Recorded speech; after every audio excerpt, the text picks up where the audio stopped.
Welcome to Fix It Home Improvement, covering projects that every homeowner should know and great products for home and garden.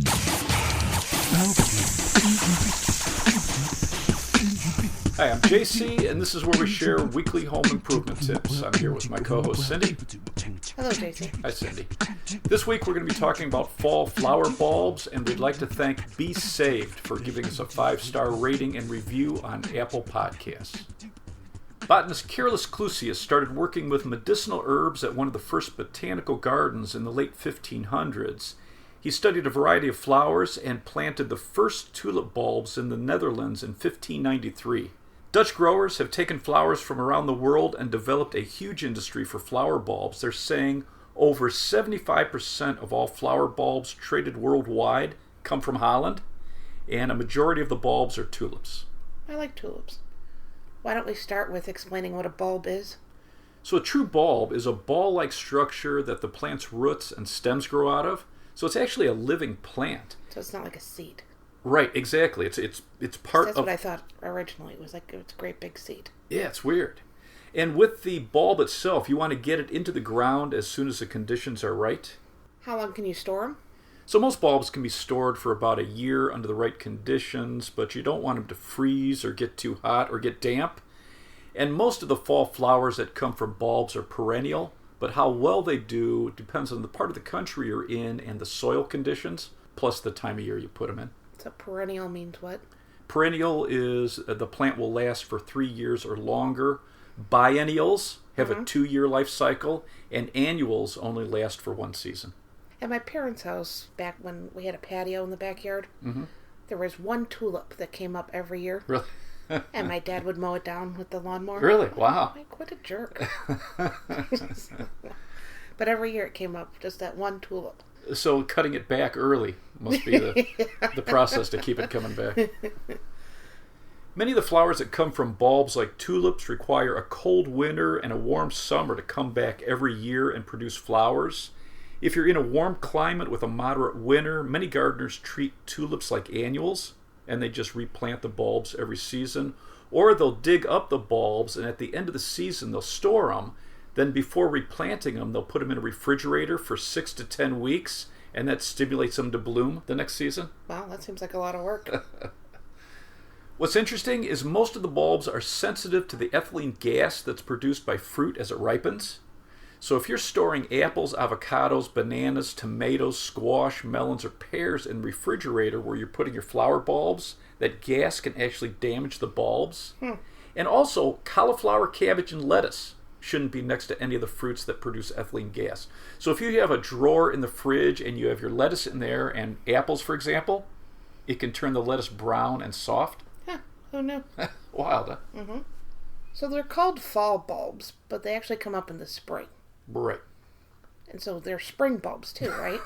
Oh, well, yeah. And they I mean, come you up could call when? them spring bulbs because they're coming up in the spring. But yeah, you have... But if they're called spring bulbs, they're coming up like in the summer? Or are they coming up in the fall? If you're getting fall bulbs that come up in the spring, it can come up in early, late, or middle spring, or even early summer. And then there's bulbs that you can plant in the spring that come up in the summer or later in fall. Okay, because that's not confusing. All right, but we're talking about fall bulbs. Right. So when do you plant? That are coming up in spring. Okay, don't... So for areas with cold winters, you're usually going to plant your fall bulbs in September or October. If you're in a warm climate, November or December. And many gardeners are saying when the air temperatures are consistently in the 40s and 50s, or the soil temperature is around 60 degrees Fahrenheit. And you can look at soil temperature maps online for your area, so you get a feel for that. And if you're in an area that freezes, you want to get the bulbs planted about 6 weeks before the ground freezes. And how would you know that? You're going to go back to that same soil map, and it'll tell you when it freezes. There are different types of bulbs that do better in different parts of the country. In a lot of the packaging, it'll tell you what zone it does the best in. So you can look at a plant hardiness zone map online. Cold climates are considered zone 1 through 7, and warm climates are zone 8 through 11. But if you're buying your bulb at a local hardware store or a garden center, most retailers are doing that work for you, so they're going to have bulbs for your area. But if you're buying bulbs online, I would take a look at your area and that hardiness zone map, and it'll help you pick the right bulbs for your climate. And if you miss the best planting time for bulbs in your area, many gardeners suggest just getting them into the ground and see what happens rather than storing them for another year. You're probably going to get better results rather than letting them dry out or get moldy. How do you plant them? So most fall bulbs are going to need healthy soil that drains well.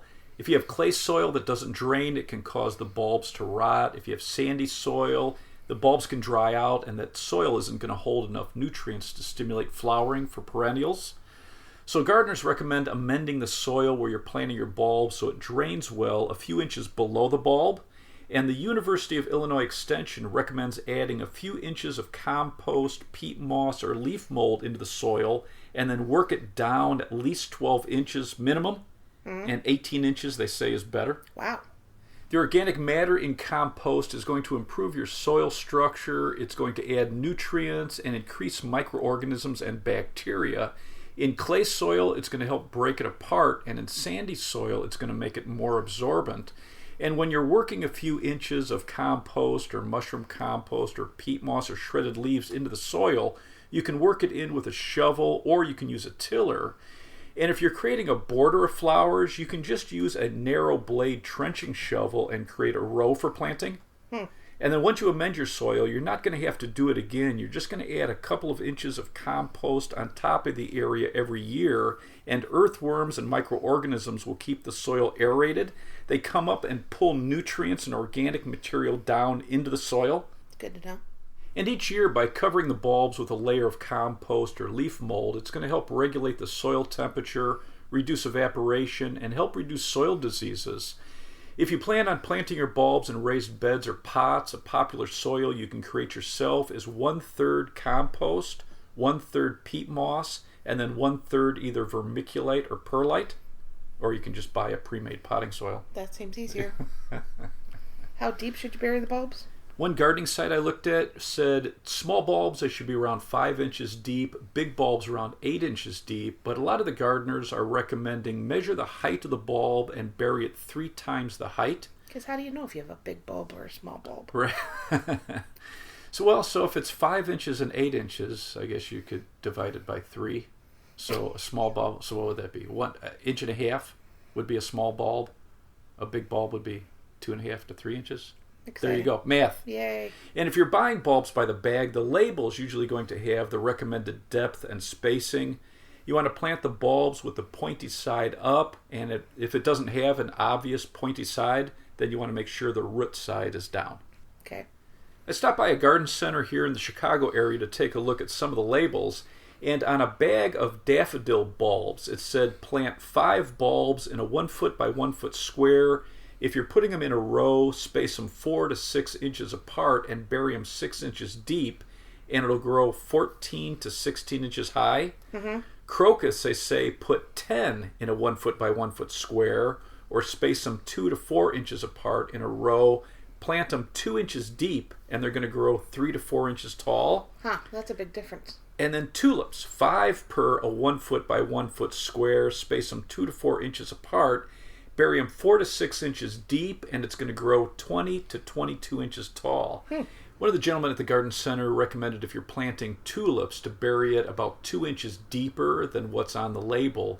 And from their experience, if you're using it as a perennial and you want it to come back every year, that they're going to be healthier. Did that person work there? Yes, and he didn't mention mowing it down every year. Do you have to use a fertilizer? The University of Illinois Extension recommends adding a fertilizer into the hole for fall bulbs and mix it into the soil and have it below the bulb. Look for a bulb fertilizer with phosphorus or use bone meal, although some of the pros were saying if you have a lot of moles, mice, and squirrels in your area, they tend to dig down to try to get to the bone meal, so you can lay hardware cloth over the bulbs to prevent digging, and then you can just remove that in the spring. There's also a product called Garlic Sentry, and Sentry is spelled S-C-E-N-T-R-Y. And you can spray this on the bulbs, and it actually repels animals from digging up the bulbs because of the garlic smell and the taste. And you can kind of spray it around the area, too, to repel them. Nice. I spoke to Dr. Earth, and they have a bulb food that's 100% organic. It doesn't contain any chicken manure or sewage sludge. That's good. It's OMRI listed. What is it, that?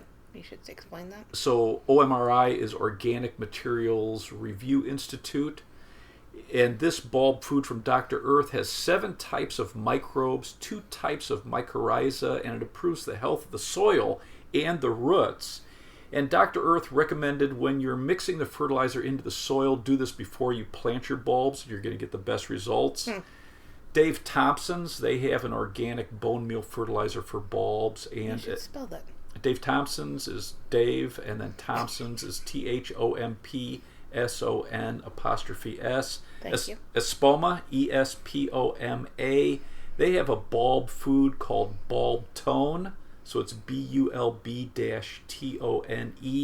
And it's an organic blend of bone meal and beneficial microbes. I spoke to Old Truck Organics, and it's OLDTRUCK. And they recommend organic fertilizer with mycorrhiza because bulbs have very short fibrous roots. And they have a variety of fertilizers with mycorrhiza, kelp, and earthworm castings. So this is beneficial for the bulbs, and it also improves the health of the soil. What is mycorrhiza? So it's a beneficial fungus that attaches to the roots, and it's creating this sponge-like growth. It helps absorb nutrients and moisture. It actually builds healthier roots, so you're going to have healthier plants. Were you just waiting for me to ask that? And Mycos mycorrhiza was used to grow a record-setting pumpkin. It weighed 2,200 pounds. Wow, exciting. So, fungus, good. Do you have to water the bulb? So after you put the bulb in the hole, you want to pack soil around it and then water it well once so that the soil settles around the bulb. So yes, would be the answer. Well, one time. So most of the fall bulbs, you just need that one watering, and that's going to help stimulate root growth. And you don't have to worry about watering it till next spring, and then you're going to water it like any other flower and maybe add a little flower fertilizer.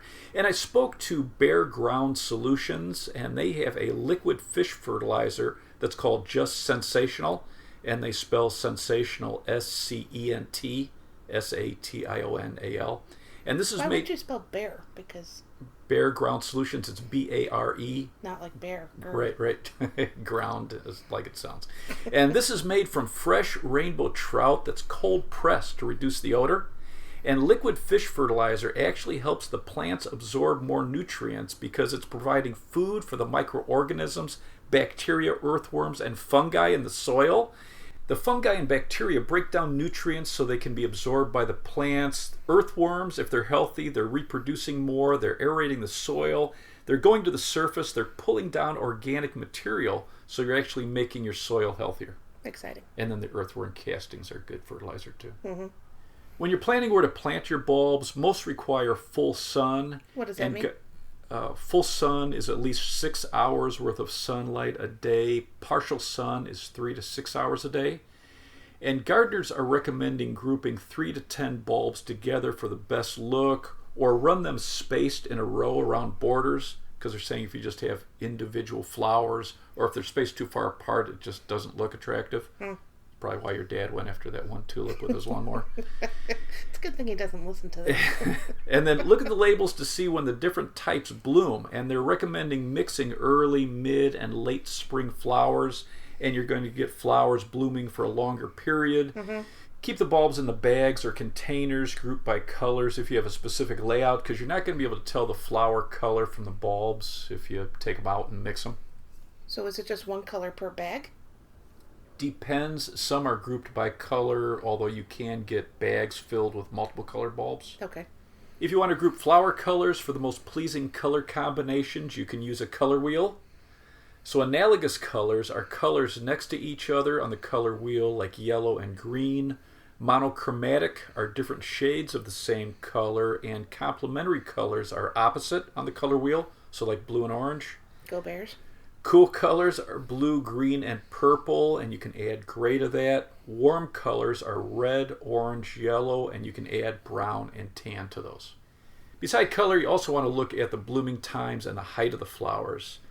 Some of the popular fall flower bulbs are tulips, daffodils, hyacinth, crocus, iris, buttercups, and allium. And Chicago is really big on planting tulips on Michigan Avenue and planters. They produce about 100,000 flowers every spring in late April and May. In Holland, Michigan, the city plants over 200,000 tulips in their parks and downtown, and they coordinate and change color schemes every year. I think that's a lot of pressure. Because what if you plant the wrong color bulb? That's not the scheme. Just that one flower's wrong. Well, dudes walking around with a pruner. If you're digging up a large area to amend soil for bulbs, a quality long handle shovel is going to work well, and then you can use it for your other gardening projects. Some top rated long handle shovels are from Bully Tools. It's Bully.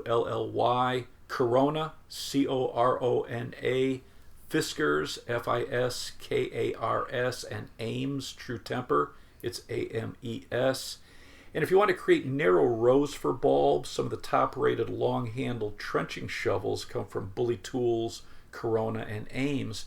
And there's an interesting landscape and garden shovel with a narrow blade. It's called the Root Assassin, and it has offset serrated edges and a sharpened point. And this is going to allow you to cut through roots and tough soil. So it's really a nice multi-purpose shovel. Exciting. To create the hole for the bulbs, there are handheld bulb planters, and some of the top rated are from Bond, B-O-N-D, Flex Rake, and Fiskars. How do you use these? So they're tubular shaped and tapered. What have we talked about in this episode? Bulbs, flower bulbs. Isn't it supposed to be like planting flower bulbs? Yeah. No, we're just getting into it now. So use a bulb planter. So it's tubular shaped and tapered, and if you've amended your soil, you can push this into the soil very easily, and it traps the dirt, so you can just drop your bulb into it and then pour the soil back out over the top of the bulb and pack it down. Okay. And then you can get long-handled bulb planters if you're doing a lot and you don't have to bend over. And some of the top-rated long-handled are from Flex Rake, Bond, and Garden Weasel. If you want to dig your holes with a drill, I spoke to the Max Bit. It's MAXBIT, and they have a drill bit that you connect to a drill, and you can create a hole 4 inches or 6 inches in diameter, and they also have a 25-inch extension you can add to that. And it has a very unique shape, so it pushes the dirt down and out to create a very flat bottom in your hole, and then a small amount of the soil sits above the hole. And they shared some bulb planting tips with me.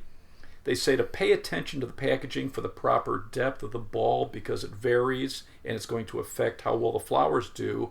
Make sure that the soil drains well. If the bulbs stay wet, they will rot. And in general, they said the bigger the bulbs, the better they're going to bloom and grow.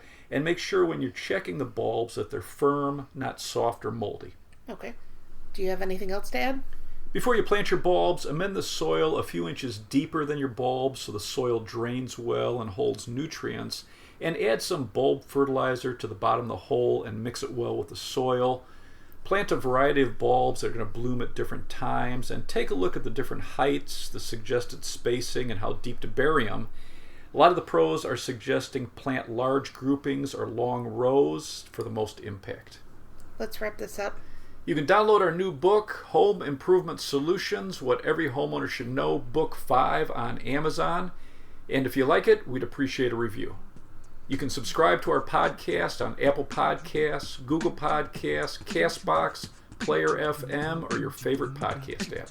If you enjoyed it, please leave us a review. You can check out our home improvement videos on our YouTube channel, Fix It Home Improvement. You can subscribe to that as well. You can email us at fixitpodcast@gmail.com, and you can follow Cindy on Twitter at FixItCohost. Thank you for listening. Talk to you next week.